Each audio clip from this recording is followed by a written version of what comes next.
Assalamualaikum warahmatullahi wabarakatuh. Selamat datang di aplikasi Elokbook Pro D1 FKUH, merupakan aplikasi yang dirancang untuk memudahkan pengguna dalam mencatat, mengelola proses konsultasi dengan dosen penasehat akademik dan dosen pembimbing terkait penelitian. Aplikasi ini menyediakan fitur untuk merekam pertemuan konsultasi, mencatat catatan diskusi, serta melacak progres penelitian mahasiswa.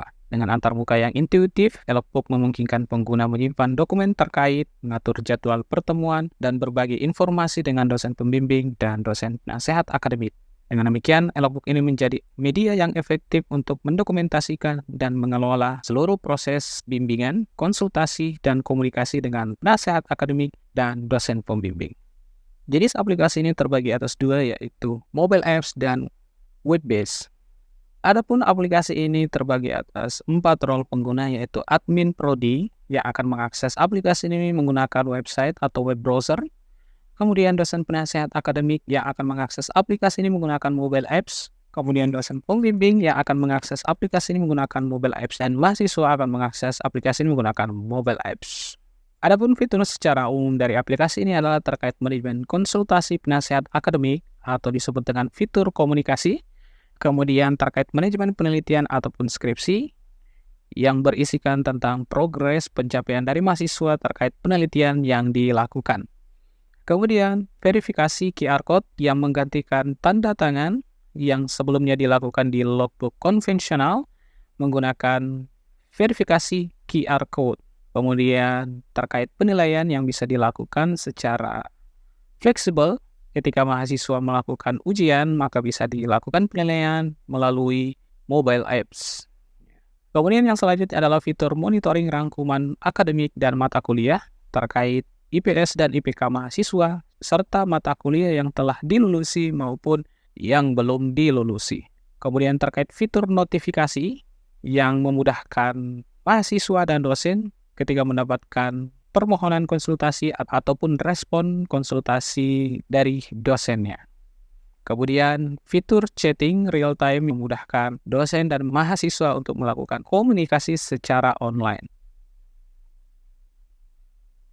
Untuk tampilan dari dosen pembimbing ataupun dosen penasehat akademik, kurang lebih tampilannya seperti ini. Maka ada informasi terkait nama dosen, kemudian menu notifikasi, kemudian terkait log komunikasi penasehat akademik, yaitu jumlah mahasiswa yang dibimbing, kemudian jumlah permintaan konsultasi.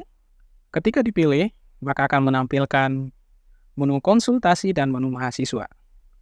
Nah, untuk menu konsultasi, maka akan kelihatan semua permintaan konsultasi dari mahasiswa, ataupun dosen penasehat akademik bisa memulai konsultasi kepada mahasiswa, mungkin sekiranya diperlukan untuk melakukan pertemuan dengan dosen penasehat akademik dengan cara memilih buat konsultasi, kemudian pilih nama mahasiswa, kemudian topik konsultasi, pesan konsultasi, dan kemudian kirim. Jika ada dokumen yang ingin disertakan, bisa melakukan upload dokumen terkait konsultasi yang akan diberikan ke mahasiswa. Kemudian yang selanjutnya adalah terkait permintaan konsultasi. Bisa melihat seluruh permintaan konsultasi dari mahasiswa terkait status dan seterusnya. Nah, misalkan untuk konsultasi yang ingin direspon, bisa dipilih salah satunya, misalkan kita pilih yang di bawah. Maka di sini ada isi pesan konsultasi yang dikirim oleh mahasiswa, nanti bisa direspon oleh dosen pembimbing.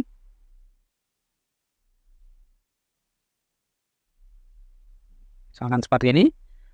Adalah fitur chatting yang bisa digunakan oleh dosen pembimbing maupun mahasiswa untuk melakukan komunikasi. Maka statusnya ketika sudah direspon, maka akan berubah menjadi berlangsung. Sedangkan untuk permintaan konsultasi yang belum direspon, maka statusnya masih menunggu. Jika konsultasi dinyatakan sudah selesai, maka dosen pembimbing cukup menekan tombol selesaikan konsultasi. Oke. Maka konsultasi dinyatakan telah selesai. Kemudian yang selanjutnya, dosen penasehat akademik bisa melihat mahasiswa yang diampunya, kemudian bisa melihat data-data terkait mahasiswa tersebut, mulai dari data pribadi, data orang tua, rangkuman akademik dan mata kuliah yang telah dilulusi maupun yang belum dilulusi oleh mahasiswa tersebut. Kemudian terkait untuk dosen pembimbing bisa melihat mahasiswa bimbingannya, kemudian permintaan konsultasinya. Nah, di sini kita bisa lihat untuk konsultasi. Nah, misalkan ada permintaan konsultasi, maka di menu permintaan konsultasi di sini nanti akan terisi data yang dikirim oleh mahasiswa bimbingannya. Kemudian bisa melihat data terkait informasi mahasiswa tersebut. Dan kita bisa melihat progres penelitian yang telah dilakukan oleh mahasiswa. Nah, untuk mahasiswa ini masih tahapnya di posisi melapor pembimbing. Kemudian yang selanjutnya adalah terkait fitur scan QR code yang ada di bawah. Ini merupakan fitur yang digunakan oleh dosen, penasihat akademik, ataupun dosen pembimbing untuk melakukan verifikasi terkait aktivitas yang dilakukan oleh mahasiswa. Misalkan mahasiswa akan menyelesaikan proses pembimbingan, maka dosen pembimbing akan melakukan scan QR code yang muncul di tampilan mahasiswa. Kurang lebih seperti ini tampilan dari aplikasi untuk penasehat akademik dan dosen pembimbing. Cukup sekian yang dapat kami sampaikan. Wabillahi taufiq wal hidayah. Assalamualaikum warahmatullahi wabarakatuh.